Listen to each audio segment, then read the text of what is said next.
വന്ന് കുത്തിപ്പൊളിച്ചിട്ടു. നമ്മളിവിടെ സ്ഥിരം വെയിറ്റ് ചെയ്യുന്ന സ്ഥലത്ത് അവന് പണിയും ചെയ്തിട്ടില്ല. അവന് ഇവിടെ ഒരു പണിയും ചെയ്തിട്ടില്ല. ചുമ്മാ അവിടെ കാർ കയറ്റിയിടാതിരിക്കാൻ പാകത്തിന് അവൻ കുത്തിപ്പൊളിച്ചിട്ട് പോയി. എനിക്ക് തോന്നുന്നത് അത് ഡി കമ്പനിക്കാരെന്ന് തോന്നുന്നു ഇതിൻ്റെ charge.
Gadkari's people, no, that in front of Bata area, I was waiting for when daughter comes. No, it's just 100 meters away, so I wait there, and their vehicle comes only. I go to the town area. There is no parking space. That area, that road people, they are not doing. They simply removed some slab and left. There no work is going on there. Just they removed some slab and left, so that car will not enter that area. This is the way they are doing the hike. Have they given this road work to some D-company people?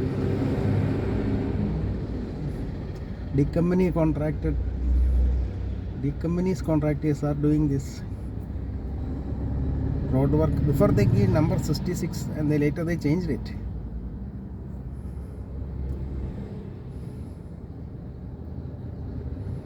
$55 or 66 55 D company's name, this private number or 554. This highway was given that number before.